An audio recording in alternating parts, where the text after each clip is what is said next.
which is an international standard, which is more about disclosure of information, so procurement information. And we try to assess the website to know what the gaps are, so what is not there.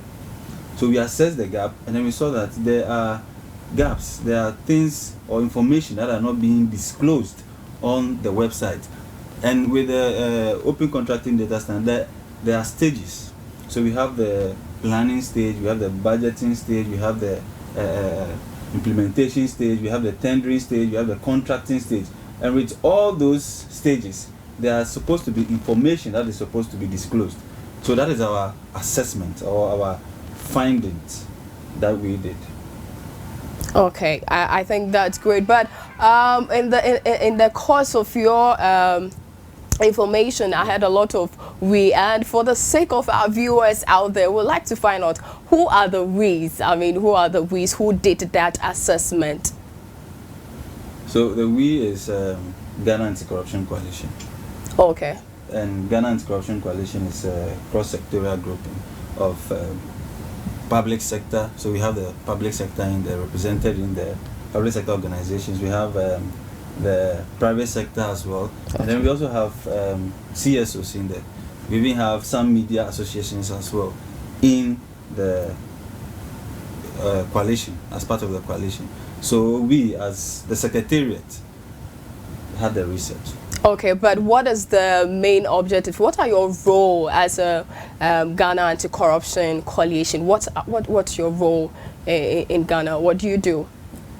Our role is to, for a lot of, do a lot of advocacy. Okay. There's a lot of corruption and other things. We are not having the authority to investigate and prosecute, but we have the mandate to do some advocacy and research to advocate for the reduction of and eradication of corruption. Okay. Yes. Okay. So, okay, I think that's great. Corruption actually, it's believed it's very high pitch. Yes. And with your research, you said you realized there was a gap. So what exactly was the gap?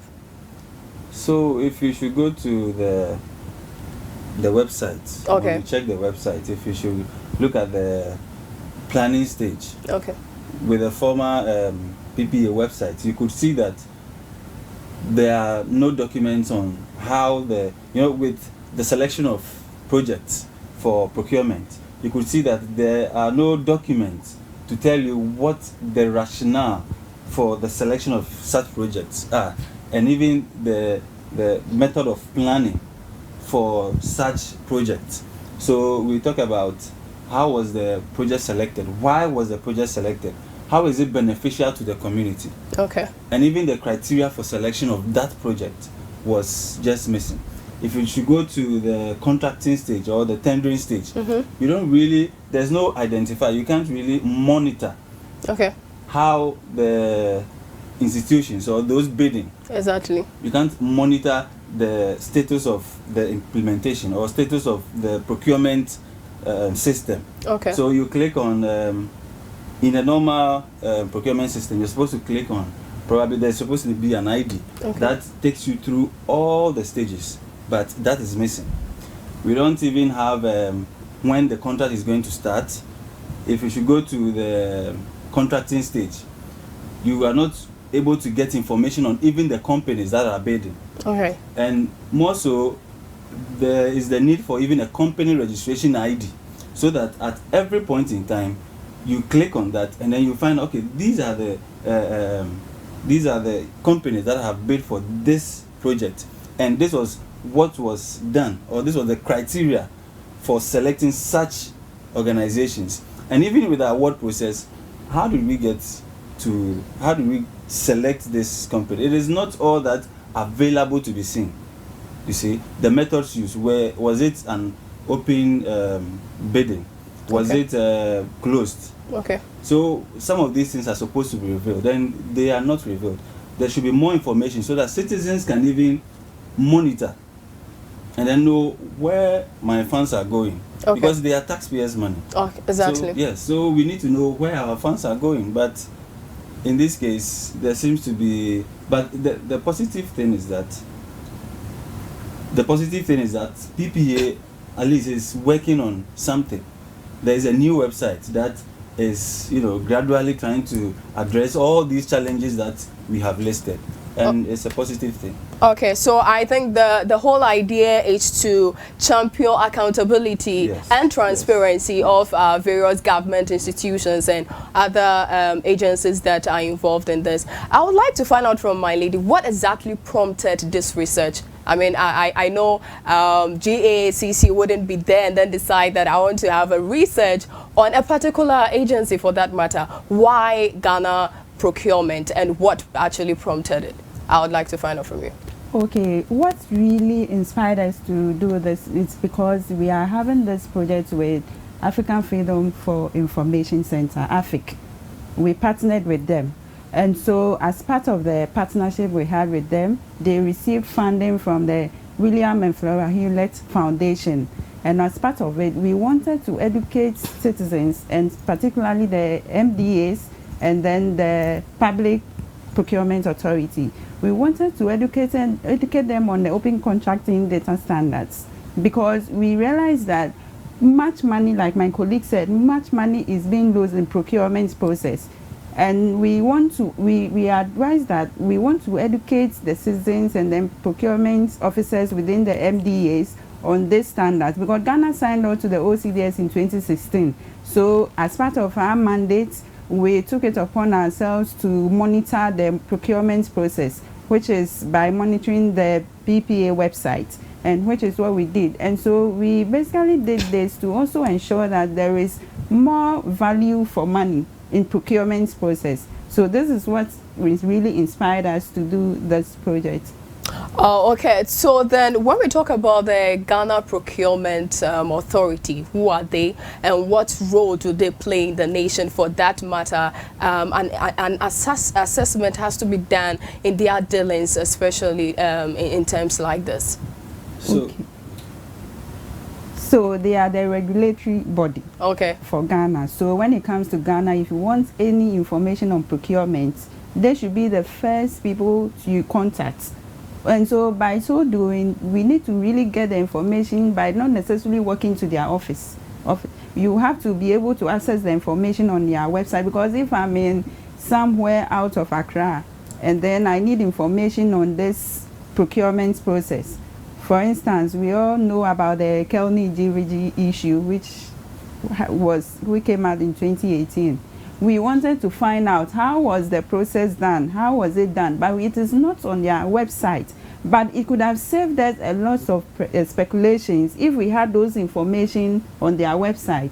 And these are some of the things we identified on there, because we hear of this big contracts, public contracts, but we don't really get information on them.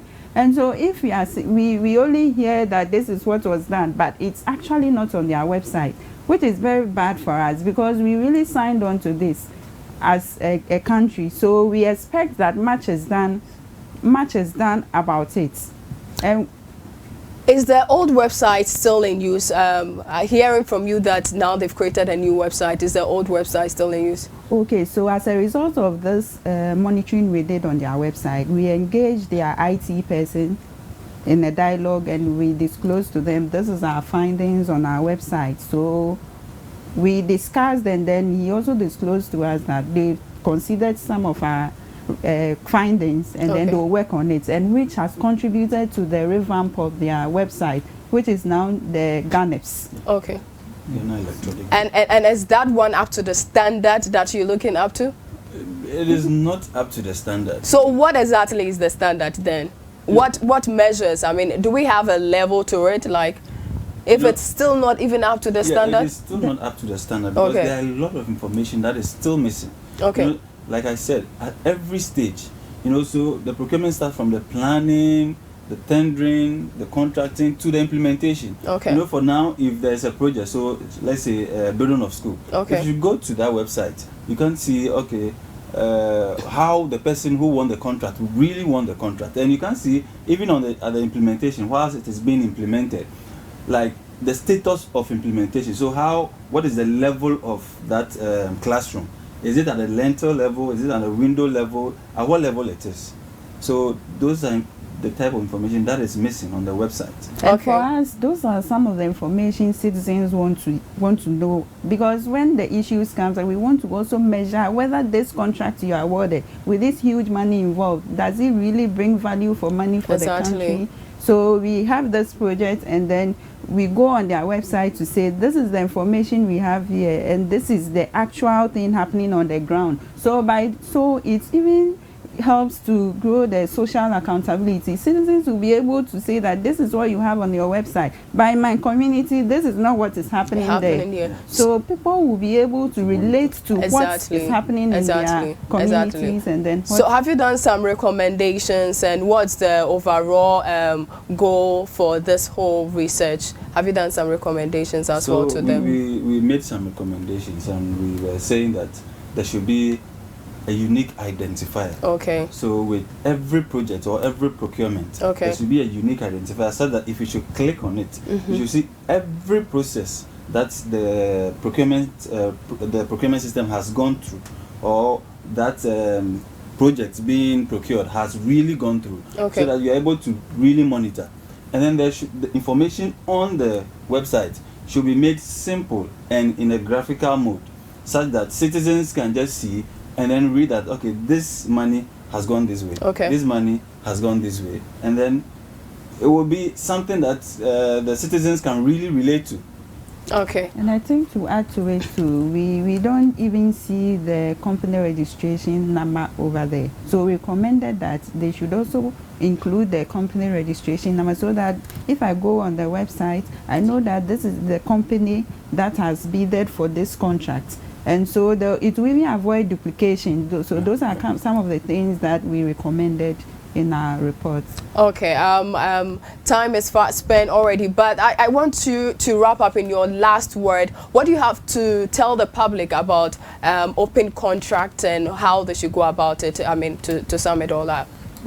I think open contracting is a very good phenomenon that Ghana is picking up. You know, Ghana is picking up and should pick it up and should gather more interest in it more. And the politicians should also at least show some political commitment to that, because it is going to bring out more information to know where our funds are really going.